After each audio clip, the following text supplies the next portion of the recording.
तो hello friends, आज की इस वीडियो में हम आपको बताएंगे कि सिद्ध करें कि √3, √5, √7 एक अपरिमेय संख्या है। तो बड़ा ही इंपॉर्टेंट क्वेश्चन है। तो चलिए इस क्वेश्चन को स्टार्ट करते हैं, बनाने का प्रयास करते हैं। देखो एग्जाम में बार बार पूछा जाएगा। और पता है क्या इसमें एक चेंजिंग कि √3, √5, √7 इन तीनों में से कोई एक क्वेश्चन आपको दे देंगे। देखिए नंबर चेंजिंग रहेगा, बाकी सब सेम रहेगा प्रोसेस। तो बस आपको भी क्या करना है कि प्रोसेस सब सही करना है, बस नंबर का जगह पे चेंजिंग कर देना है और कुछ भी नहीं करना है। तो चलिए इन तीन प्रश्न में से मैं क्या करूँगा, किसी एक को ले लेता हूँ। सबको वैसा ही बनाएंगे, एक ही तरीका से बनाएंगे। ये बोर्ड एग्जाम के लिए बहुत ही इंपॉर्टेंट क्वेश्चन है बच्चों। तो आपने थंबनेल को देख करके समझ ही लिया होगा कि कैसे इसको करना है, क्यों प्रैक्टिस करना है। तो आ जाइए। तो सबसे पहले इस क्वेश्चन को बनाने के लिए क्या करना पड़ेगा बाबू, आपको मानना पड़ेगा। क्या मानना पड़ेगा कि माना कि क्या बाबू कि ले लेते हैं, चलो √5 को ले लेते हैं। क्या √5? तो माना कि √5 एक, पहले मान लेंगे कि परिमेय संख्या है। आप सोच रहे हैं कि सर ये अपरिमेय संख्या सिद्ध करना है, आप यहाँ पे परिमेय संख्या मान रहे हैं। अरे डोंट वरी, टेंशन नहीं लेना है। हम बता रहे हैं जैसे आपको करना है, ठीक है, जैसे सीखिए। तो क्या हम मान लें कि माना कि √5 एक परिमेय संख्या है। तो आपको पता होना चाहिए कि जब भी हम परिमेय मानते हैं तो परिमेय किसके बराबर होता है? P/Q के बराबर होता है।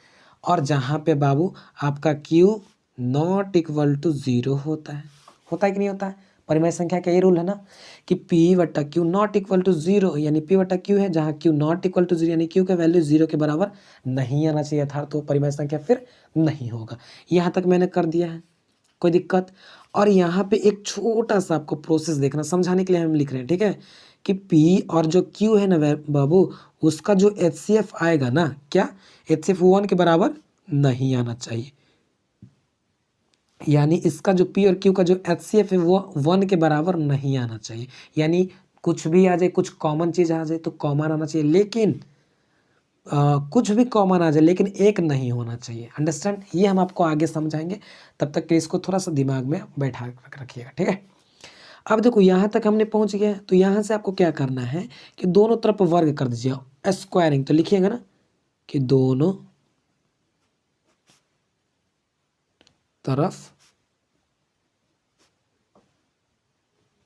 वर्ग करने पर, कि दोनों तरफ बाबू क्या कर दीजिए, वर्ग कर दीजिए, दोनों तरफ वर्ग करने पर। तो चलो फटाफट कर देते हैं वर्ग। कैसे करेंगे इसको वर्ग? On squaring to both sides, इसको इंग्लिश में बोलते हैं। तो चलो √5 है बाबू, यहाँ पे √5 का स्क्वायर कर देते हैं, P/Q का भी स्क्वायर कर देते हैं। क्या हो जाएगा? चलिए फटाफट कर देते हैं।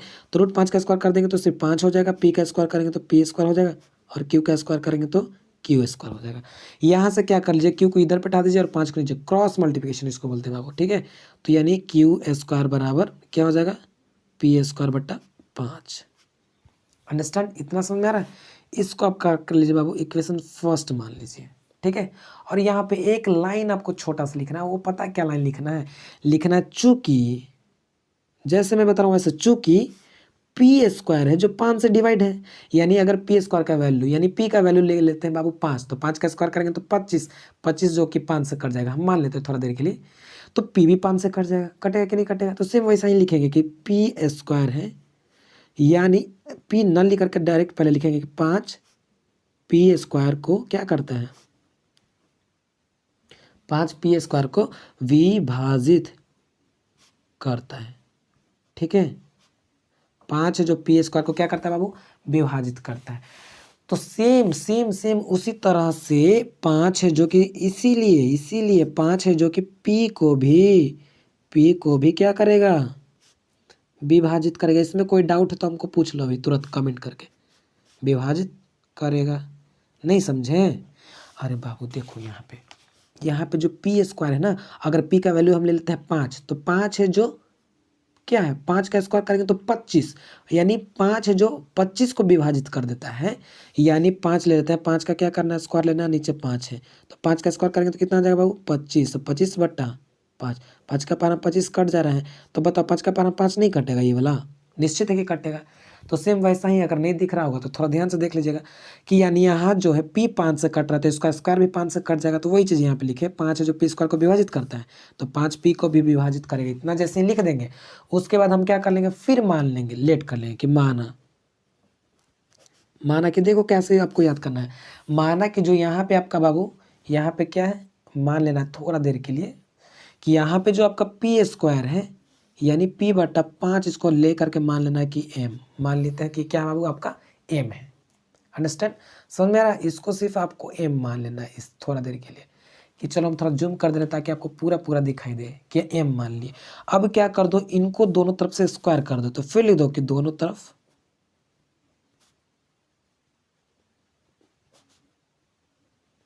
वर्ग करने पर। अब देखो इधर दोनों तरफ स्क्वायरिंग करेंगे तो p बटा 5 है ऐसे, बटा फिर क्या बाबू m है, स्क्वायर कर देते हो तो क्या हो जाएगा m का स्क्वायर और इसका स्क्वायर, यानी p का स्क्वायर करेंगे तो p स्क्वायर, 5 का स्क्वायर करेंगे तो 25 और फिर m स्क्वायर। अब इस 25 को इधर m की तरफ भेज दीजिए बाबू, इस 25 को कहाँ भेज देते हैं, m की तरफ आ जाओ, यानी p स्क्वायर बराबर कितना हो जाएगा 25m स्क्वायर। इतना इतना हमको दिक्कत, इतना हम तो कोई भी दिक्कत नहीं होना चाहिए। ठीक है, अब यहाँ पे भी आपको वही शब्द का इस्तेमाल करना है। क्या करना है बाबू, कि यहाँ पे 25 को क्या कर दे रहे हैं कि जस्ट नीचे था ना, यहीं से अगर आप देखें तो यहीं से आपको समझ में आएगा कि देखो जो यहाँ पे एम स्क्वायर है, यहाँ पे अगर देखा जाए तो यहाँ पे जो बाबू अब यहाँ पे जो p है तो p स्क्वायर का क्या करना है, अब मान इक्वेशन फर्स्ट में आपको भर देना है। यहाँ से एम स्क्वायर का जो वैल्यू इतना कही है, यहाँ से फिर 25 को इधर ट्रांसफर कर दिए, अब यहाँ से p स्क्वायर निकला, इस p स्क्वायर को इक्वेशन फर्स्ट में डाल देना। अच्छा इक्वेशन फर्स्ट आपका क्या था, तो थोड़ा सा हम दिखा देते हैं इधर, तो देख लीजिए इक्वेशन फर्स्ट क्या हो दिख रहा है यहाँ पे, कि यहाँ k स्क्वायर बराबर p इतना बार इतना, यानी यहाँ पे p स्क्वायर का वैल्यू डाल देना आपको। ठीक है, तो आ जाओ डाल देते हैं, यानी इक्वेशन याद है ना आपको, चलो डाल देते हैं। इक्वेशन कुछ ऐसा था, तो क्यू स्क्वायर बराबर पी स्क्वायर बटा 5, तो पी स्क्वायर का वैल्यू क्या है बाबू 25 का एम स्क्वायर बटा 5 ऐसे। अभी देखिए ये 5 से डिवाइड हो गया, यानी क्यू स्क्वायर का जो वैल्यू आ गया वो आ गया 5m स्क्वायर, 5m स्क्वायर। अब यहाँ से एम स्क्वायर का वैल्यू निकाल लेते, तो एम स्क्वायर का जो वैल्यू आपका है बाबू क्यू स्क्वायर बटा 5 हो जाएगा, क्यू स्क्वायर बटा 5 हो जाएगा। अंडरस्टैंड दिख रहा है यहाँ पे क्यू स्क्वायर बटा 5। अब यहाँ से आपको थोड़ा सा दिमाग लगाना है बाबू, क्या लगाना है कि यहाँ पे देखो कि क्यू है कि 5 से कट रहा था, क्यू स्क्वायर भी 5 से कटेगा, सेम वही चीज़ को रिपीट कर रहे हैं, तो सेम वैसा ही आपको लिख देना इधर। तो चलिए इधर फटाफट हम लिख देते हैं, तो लिखने के लिए हम आपको क्या करते हैं, थोड़ा छोटा कर देते हैं इसको, आ जाइए। तो यहाँ पे हम लिखते हैं बाबू ऊपर में, ठीक है, कि फिर लिखेंगे चूंकि क्या लिखेंगे बाबू कि 5 है जो क्यू स्क्वायर को क्या करता है, विभाजित करता है, क्या करता है बाबू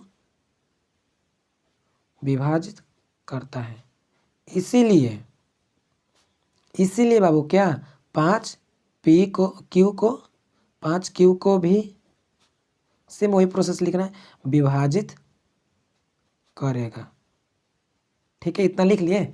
इतना जैसे ही हम लिख लेते हैं तो उसके बाद का प्रोसेस आपको थोड़ा समझना, अब लास्ट है, यही लास्ट है, आपको समझना है। क्या समझना है कि देखो ये जो 5 है ना p को भी काट रहा है और ये 5 q को भी काट रहा है।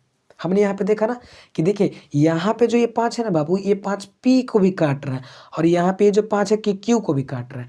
यानी अगर देखा जाए रियल मायने में देखा जाए तो ये जो आपका मान लीजिए कैसे 25 बटा कितना है 5 है, तो ये कुछ p है ये q है, परिमेय संख्या ही ना है, तो ये 5 है, ये 5 से भी कट रहा है, नीचे वाला q भी कट रहा है 5 से, और ये p भी 5 से कट रहा है, यानी दोनों 5 से कट रहे हैं, यानी इन दोनों का कॉमन देखा जाए तो क्या बाबू 5 है, क्योंकि दोनों 5 से कट रहा है। और हमने क्या बताया कि p और q इन दोनों का कॉमन क्या आना चाहिए बाबू, मतलब कि एक नहीं आना चाहिए, एक से कुछ भी डिफरेंट आ जाए। तो देखो डिफरेंट आ रहा है ना, कितना आ रहा है 5 आ रहा है, यानी यहाँ पे आपका प्रूफ हो जाता है कि जो p और q है वो दोनों को 5 डिवाइड कर रहा है यानी विभाजित कर रहा है। अतः यानी p और q का जो HCF नॉट इक्वल 1 है, इससे सत्यापित होता है कि यह हमारा क्या है, अपरिमेय संख्या, यानी हमारी अवधारणा गलत है, यह एक अपरिमेय संख्या है। समझे, तो यहाँ से लिख देंगे अतः यह एक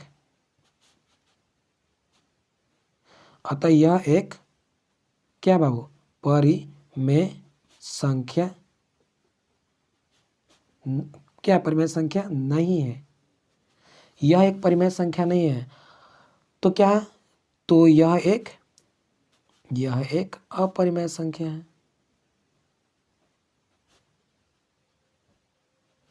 दैट इज एच पी और क्यू का जो HCF आएगा बाबू, HCF नॉट इक्वल टू 1 के बराबर है। बस इतना तक आपको करके प्रूव कर देना है। आई होप आपको ये वीडियो समझ में आया होगा। अगर नहीं समझ में आया तो फिर दोबारा देखने का प्रयास करिए। लेकिन बहुत ही इंपॉर्टेंट है एग्जाम, आप व्यू से बाबू बहुत इंपॉर्टेंट है। तो चलिए आज के लिए इतना ही। Take care, bye bye.